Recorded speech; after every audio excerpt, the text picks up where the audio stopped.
सभी को जय मसीह की। मैं पास्टर सुमित कुमार एक बार फिर से हमारे चैनल रब की आवाज़ के अंदर आपका स्वागत करता हूं। आशा और उम्मीद हर बार की तरह इस बार भी करता हूं कि आप सब लोग खुश हैं और प्रभु की दया में सब लोग सलामत हैं करके। और कल जैसे संडे चर्च हुआ, कल वीडियो पोस्ट किया गया था चूज़ करने के लिए फेथ और फियर के ऊपर। तो मैं विश्वास करता हूँ आप लोगों ने फियर को नहीं फेथ को चूज़ किया होगा वहाँ पर। सो आइए देर किस बात की, आज की शाम की बंदगी को शुरू करते हैं हमारे पैराबल सीरीज़ को लेके जो चल रहे हैं। और आज हमारा 10वां पैराबल है, 9 ऑलरेडी कंप्लीट हो चुके हैं।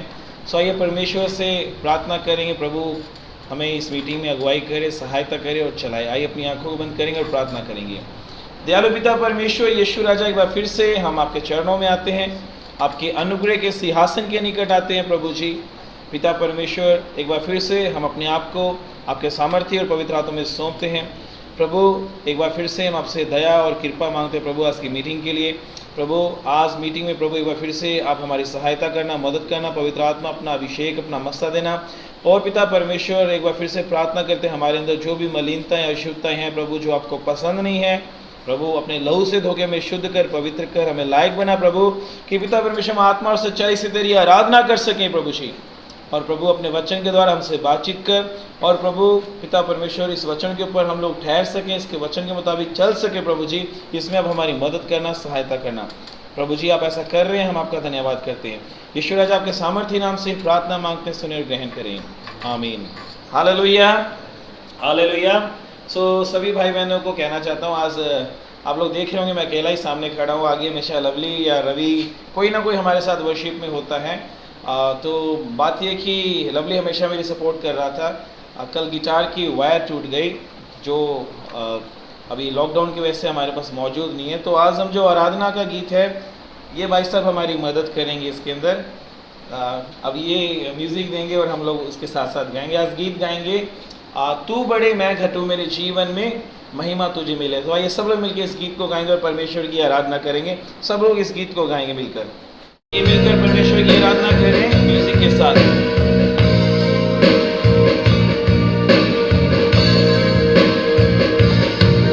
तेरे नाम के लिए जिए हम, तेरे नाम के लिए जिए हम, तेरे नाम के लिए जिए हम, तेरे नाम के लिए जिए हम। तू बड़े मैं घटूं,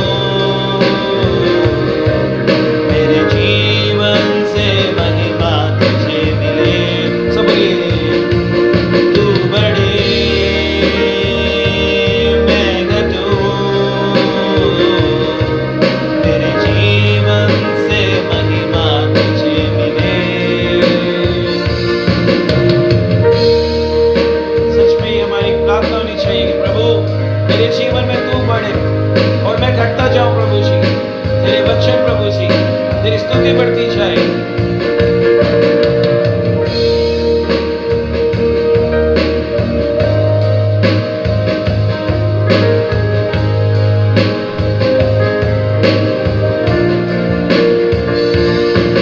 स्तुतियों के बीच में विराजमान प्रभु, तू बड़े और मैं घटूं, तू बड़े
से जय मसीह की। और मैं फिर से एक बार आपका स्वागत करता हूं हमारी पैराबल सीरीज़ के अंदर, और ये हमारा 10वां पैराबल है। और आशा और उम्मीद करता हूं ये जो सफ़र चल रहा है, दृष्टांतों का जो श्रृंखला चल रही है, ये बहुत ही आपके लिए अच्छी चल रही है, आप बहुत अच्छा इसमें अनुभव कर रहे हो। तो आज एक फिर से मैं आपके लिए एक नया पैराबल लेके आया हूँ, एक नया दृष्टांत लेके आया हूँ। बट इससे पहले कि मैं आपको ये दृष्टांत सुनाऊँ, मैं आपको एक कहानी सुनाना चाहता हूँ। आज इनफैक्ट हमारे पास 2 स्टोरीज़ हैं, एक स्टार्टिंग में और एक बिल्कुल एंड से जस्ट थोड़ा पहले मैं आपको स्टोरी सुनाऊंगा। और मैं उम्मीद करता हूँ ये स्टोरीज़ भी आपको बहुत अच्छी लगेगी, क्योंकि ये पैराबल से रिलेटेड है।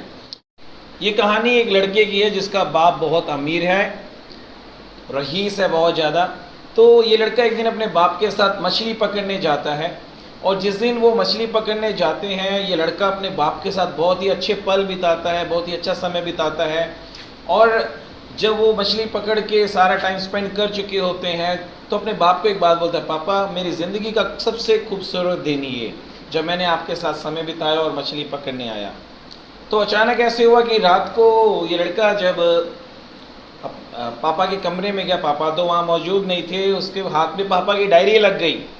और जब उस डायरी को वो पढ़ रहा है, उसके अंदर उसने उस दिन के बारे में देखा कि पापा ने क्या लिखा है। उसमें लिखा हुआ, अपने बेटे के साथ मछली पकड़ने गया, पूरा दिन बर्बाद हो गया। अब हमारे मन में एक सवाल आता है कि बाप ने ऐसा क्यों लिखा होगा। बेटा बोल रहा है मेरी ज़िंदगी का सबसे अच्छा दिन, लेकिन बाप ने क्या लिख दिया डायरी के अंदर, बेटे के साथ मछली पकड़ने गया, पूरा दिन बर्बाद। ये जो मैं आज आपको दृष्टांत सुनाने जा रहा हूँ, ये लूका की किताब उसके 12वें अध्याय के अंदर से यहाँ लिखा हुआ है। उसके अंदर एक पैराबल आता है 12वें अध्याय के अंदर 13वें वचन से, एक धनवान मूर्ख का दृष्टांत। एक धनवान मूर्ख का दृष्टांत। ये जो बाप है जिसने यहाँ पर डायरी में लिख दिया कि आज पूरा दिन बर्बाद हो गया, वो इसलिए क्योंकि वो जो बाप है अगर अपने बेटे के साथ ना होता, अगर वो काम पे होता, शायद पैसा बना रहा होता, क्योंकि वो रईस और पैसों का लालची है। वो पैसा बना रहा है, अपनी ज़िंदगी के अंदर, अपने करियर के अंदर और आगे कैसे बढ़ सकता है इसके बारे में सोच रहा होता।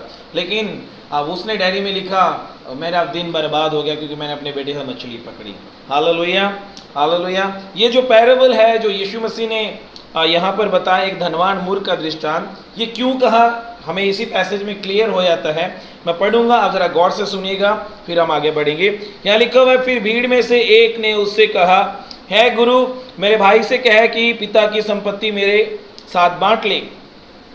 उसने उनसे कहा, है मनुष्य, किसने मुझे तुम्हारा न्यायी या बांटने वाला नियुक्त किया है?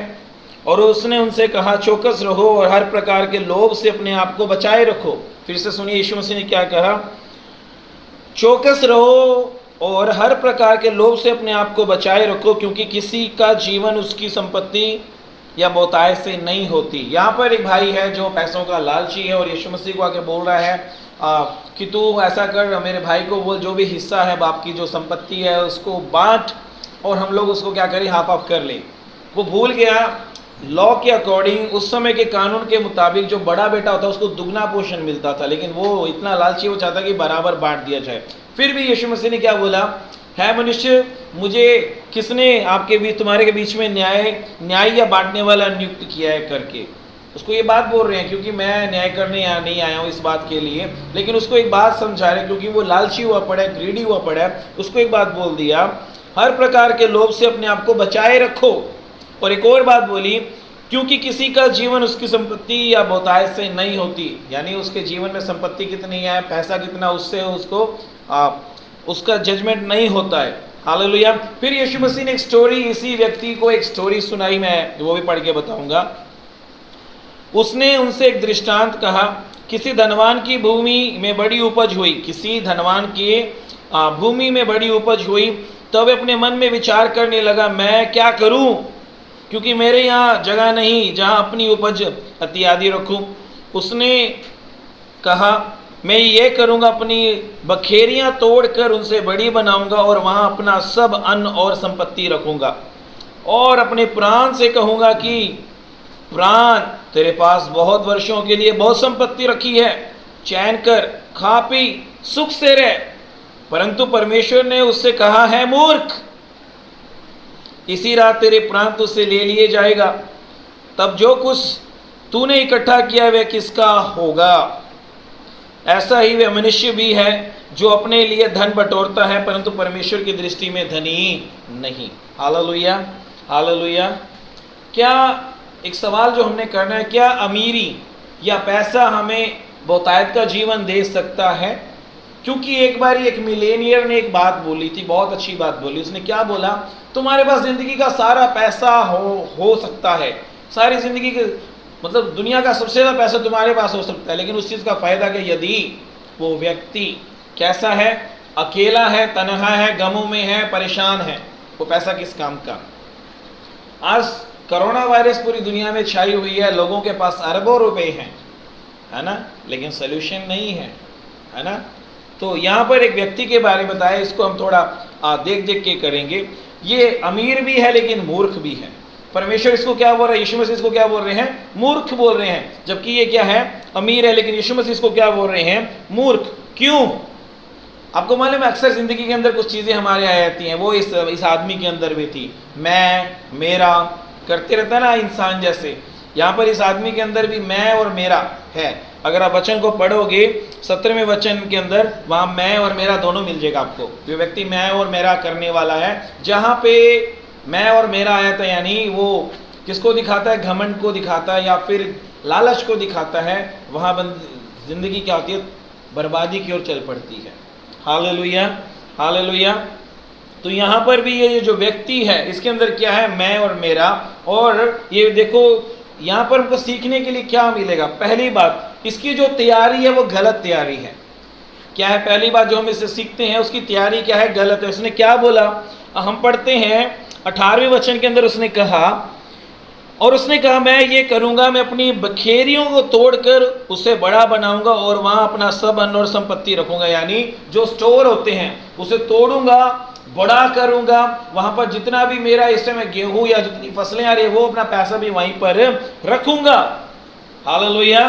लेकिन यीशु मसीह क्या बोल रहे हैं, 15वें वचन में हमने पढ़ा था, क्या पढ़ा था, क्योंकि किसी का जीवन उसकी संपत्ति की बहुतायत से नहीं होता। हालेलुया। ये अमीर आदमी क्या कर रहा है, अपने लिए स्टोर कर रहा है, ये हदों को बढ़ाकर, अपनी हदों को बढ़ाकर पूरा स्टोर कर रहा है। यहाँ पर हम देखते हैं क्या हमको सीखने को मिलता है, यहाँ पर इसका जो प्रिपरेशन है वो गलत है, जो तैयारी है वो गलत है। हालेलुया। ये अमीर होने के बावजूद भी प्रभु की नज़र में क्या बन गया है, मूर्ख बन गया है। ये भूल गया इस बात को, ये जितनी भी बरकत मुझे मिली है, जितनी भी मुझे आशीष मिली है और जितना भी मेरे पास पैसा आया है, वो रब ने मुझे दिया है, और ये रब को भूला बैठा है। अपना ध्यान कहाँ लगाया हुआ है, पैसे के ऊपर, चीज़ों के ऊपर लगाए बैठा हुआ है। हम पौलुस कहता है हर एक उत्तम चीज़ कहाँ से है, ऊपर ही से है हमारे पास। यानी जितनी भी अच्छी चीज़ें हमारे पास आती हैं वो ऊपर से, यानी स्वर्ग से परमेश्वर हमें देता है। दूसरी बात, इस आदमी के अंदर, इस मूर्ख अमीर आदमी के अंदर क्या देखते हैं, इसने गलत मंशा रखी हुई है। क्या रखी हुई है, गलत मंशा। इसके अंदर क्या आ गया, घमंड आ गया, और अपने आप ये सोच रहे हैं मैं अपने दम पे सब कुछ कर रहा हूँ। कैसे में पता चलता है, अगर हम 19वें वचन में पढ़ते हैं, उसने क्या बोला, अपने प्राण से कहूँगा कि है प्राण, तेरे पास बहुत वर्षों के लिए बहुत संपत्ति रखी है, चैन कर, खा पी, सुख से रह।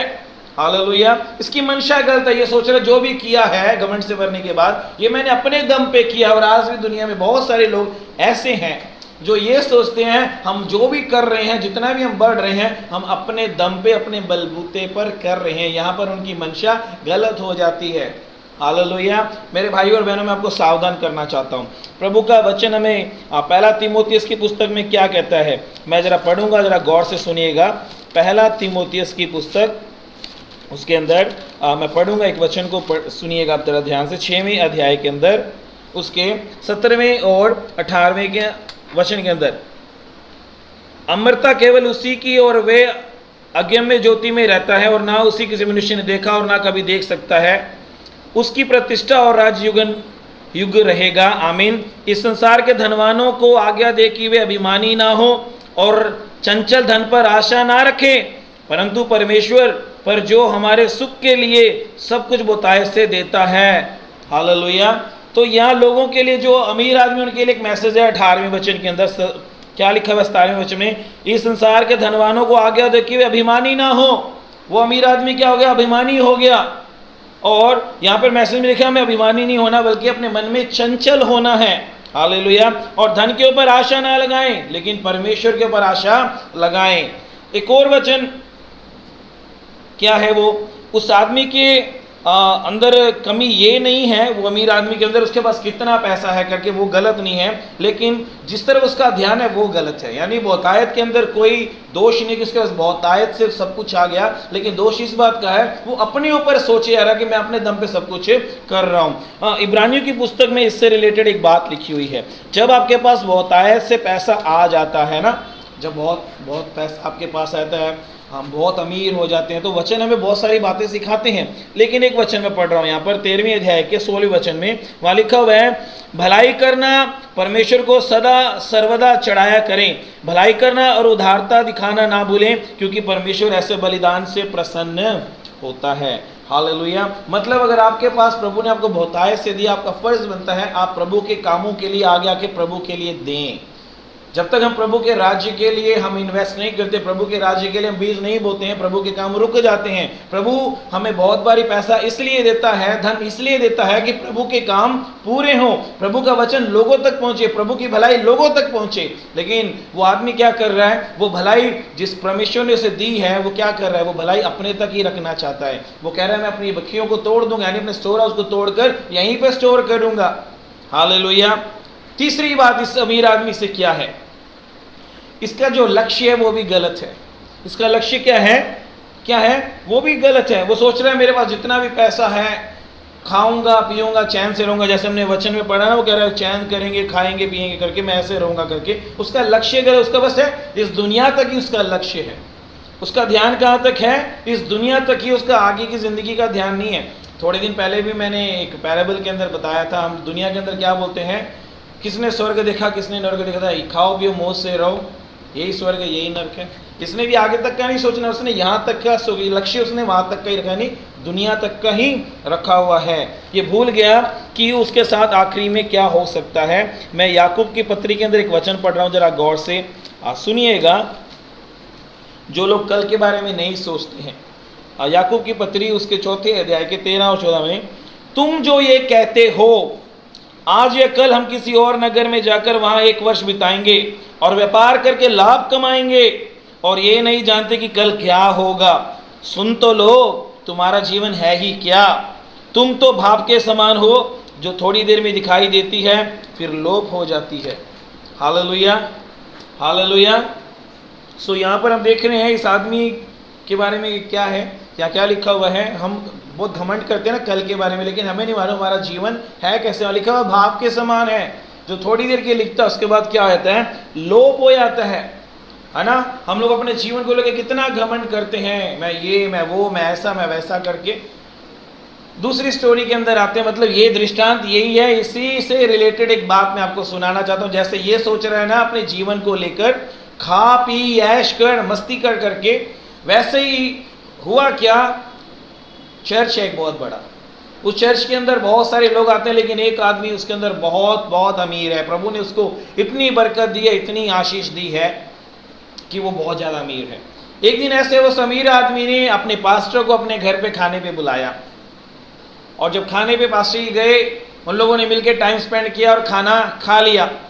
खाना खाने के बाद क्या हुआ, वो ऐसी जगह पर अपने घर में ऐसी छत पर यानी ऐसी जगह में लेके गया जहाँ से पास्टर को आसपास की हर एक चीज़ वो दिखा सके, यानी एक अच्छी जगह पे लेके जहाँ से वो आसपास की अच्छी जितनी भी जगह है वो सारी दिखा सके। आपको मालूम है उस अमीर आदमी ने क्या किया, पहले उत्तर की दिशा में पास्टर को दिखाया, कहता ये जितनी भी आपको ये तेल के कुएं नजर आ रहे हैं ना, ये मेरे हैं। आपको मालूम है 25 साल पहले मेरे पास कुछ भी नहीं था, मैं कंगाल था, मैं कुछ भी नहीं था, लेकिन अभी ये जितने भी तेल के कुएं हैं ये किसके हैं, मेरे हैं। फिर उसने क्या किया, उत्तर से ध्यान हटा के पास्टर का दक्षिण की ओर कर दिया, और वहां पर वो क्या बोल रहा है, कहता ये जो आपको खेत नजर आ रहे हैं, जितनी भी फसलें हैं ये भी मेरी हैं, ये भी मेरी है, मैंने मेहनत की है, ये मेरी है करके बोल रहा है। ठीक है, पास्टर ने वो भी देख लिया। फिर वो क्या कर रहा है, पूरब की ओर मुंह कर रहा है। पूरब की ओर मुंह करके क्या बोल रहा है, ये जितने भी आपको माल डंगर इस तरफ नजर आ रहे हैं ना, जो पशु पाल रखे हैं, यहाँ पर पशुपालन हो रहा है, ये भी सारा मेरा ही है, ये भी मैंने कमाया है, और फिर वो पश्चिम की ओर मुँह करके क्या बोल रहा है, ये खूबसूरत जो जंगल आपको नजर आ रहा है ना, इसमें कीमती कीमती पेड़ लगे हुए, अच्छे अच्छे पेड़ लगे हुए हैं, ये भी मेरे हैं और मैंने इसके ऊपर बहुत मेहनत की है, सारा मेरा, मैंने कमाया है, मैं किए जा रहा था।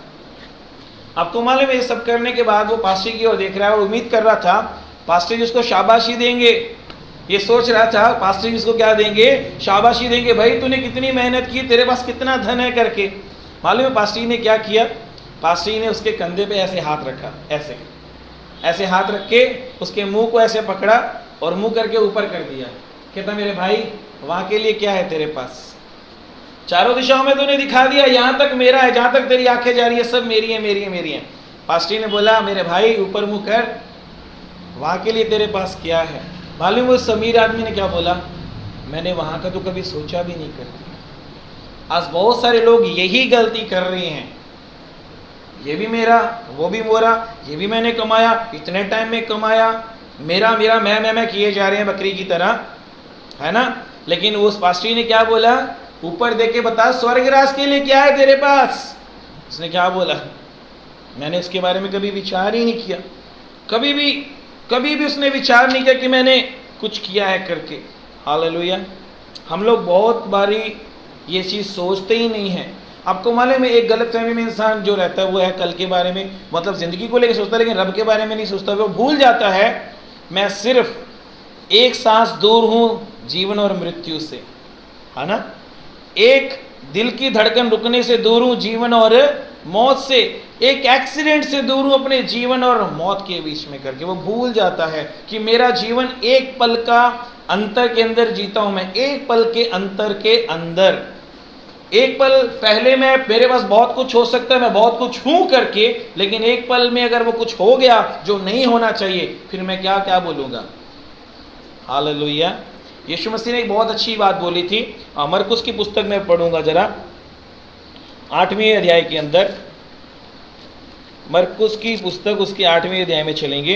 यीशु मसीह ने एक बहुत अच्छी बात बोली यहाँ पर। क्या बात बोली 8वें अध्याय के अंदर, यीशु मसीह ने बोला 36वें वचन के अंदर, यदि मनुष्य सारे जगत को प्राप्त करे और अपने प्राण की हानि उठाए तो उसे क्या लाभ होगा, है ना। मनुष्य सारे जगत को प्राप्त कर ले, यानी जगत के अंदर जो कुछ भी है, और अपने प्राणों की हानि उठाए उसे क्या लाभ होगा। शैतान भी धन दौलत देता है, आपको मालूम होगा। यीशु को बोलता मेरे सामने सर झुका, ये जितना भी तुझे वैभव नजर आ रहा दुनिया का सब तुझे दे दूंगा। यीशु ने बोला मैं सर नहीं झुकाऊंगा। उस धन दौलत के आगे, उस वैभव के आगे यीशु ने सर झुकाने से मना कर दिया। B content with what you have, जो आपके पास है उसी पर संतोष करना सीखो। अपने उस जीवन के बारे में भी सोचो जो हमें इस जीवन के बाद मिलने वाला है। स्वर्ग की तैयारी भी करो। यीशु ने कहा अपने लिए धन इस पृथ्वी पर मत इकट्ठा करो, जहाँ चोर है काई लगती है ना। अपने लिए धन कहाँ इकट्ठा करो, स्वर्ग में इकट्ठा करो, यीशु मसीह ने बोला। अब सवाल यह आया था मेरे भाइयों और बहनों, वो जो जिसको ये दृष्टांत सुनाया गया था, जिस भाई को सुनाया गया, वो लालची था एक नंबर का। और यहाँ पर भी कबीर आदमी जो धन इकट्ठा किए जा रहा है, लेकिन उसको प्राणों की अपनी फिक्र ही नहीं है और उसको गम ही नहीं है भी मैं फ्यूचर में क्या होने वाला है। इसी तरह का एक पैरेबल और भी आपने सुना होगा। एक अमीर आदमी है, एक लाजर है। लाजर उसके टेबल के पास बैठता है, जो टुकड़े ऊपर से गिरते थे वो खाता था। लेकिन जब दोनों मर गए, लिखा अमीर आदमी नरक में चला गया और लाजर अब्राहम की गोद में जाके बैठ गया, है ना। वो वहां जाके पछता रहा है, लिखा वो वहां जाके पछता रहा है और अब्राहम को बोल रहा है ये लाजर को नीचे भेज दे मेरे भाइयों के पास, वो पश्चाताप कर ले, जो गलती मैंने की है ये गलती मेरे भाई करके नरक में ना आ जाए सड़ने के लिए, है ना। बाद में उसको एहसास हुआ, तब तो वो कहते हैं वैभव कपड़ों के अंदर रहता था, पर्पल कलर के जो आलीशान दिखाते हैं, खाता पीता, चांदी के चमचे, सोने के चमचे, मेज सब कुछ लगे होते थे। लेकिन वो अमीर आदमी का हुआ क्या, उसने कल के बारे में सोचा ही नहीं था। मेरे भाइयों और बहनों, मैं आपसे भी एक सवाल करना चाहता हूँ। हम चाहे इस दुनिया में रहते हुए बहुत पैसा कमा रहे हैं, इस धरती पे रहते हुए बहुत पैसा कमा रहे हैं, है ना। लेकिन आपने कल के बारे में क्या सोचा, कल की अगली जिंदगी के बारे में क्या सोचा, परमेश्वर के साथ के बारे में क्या सोचा। क्या स्वर्ग के लिए आपने धन इकट्ठा किया? कैसे इकट्ठा करेंगे? जब हम परमेश्वर के राज्य के लिए बीज बोते हैं, प्रभु के कामों को करते हैं, हमारा पैसा इकट्ठा होता है। जब प्रभु के काम बढ़ते हैं, प्रभु के कामों में आगे बढ़ोतरी होती है, हम प्रभु के काम ही कर रहे हैं। और नीति वचन में लिखा जो प्रभु के लिए काम करता है वो प्रभु को उधार देता है। हालेलुया। अपने आप से सवाल करिए, क्या मैं भी इस गलतफहमी में तो नहीं जी रहा? चाहे हम लोग अमीर तो नहीं हो सकते, है ना। शायद हम अमीर नहीं, लेकिन पैसे के पीछे हमेशा भागते रहते हैं, कामों के पीछे भागते रहते हैं, जो परमेश्वर को जगह देने वो देते ही नहीं है ना। हमें अपने आप से सवाल करने की ज़रूरत है। सो भाइयों और बहनों, ये सिंपल सा एक पैराबल था जो लेकिन हमें एक बहुत बड़ा मैसेज दे के जाता है कि हम लोग ग्रीडी ना हो जाएं, लालची ना हो जाएं, लोभी ना हो जाएं, और ये यहाँ तक ना सोचे कि मेरी ज़िंदगी सिर्फ यहाँ तक है, हमें आगे का भी सोचना होगा। सो प्रभु आप सबको ब्लेस करें, प्रभु आपको आशीष दे, आप आगे के लिए भी मन लगाएं, प्रभु के कामों के लिए भी मन लगाएं कि प्रभु के लिए काम करना है। हम कल फिर मिलेंगे 7 बजे एक नए मैसेज के साथ। तब तक प्रभु आपको संभाल कर रखे। सभी को जय मसीह की।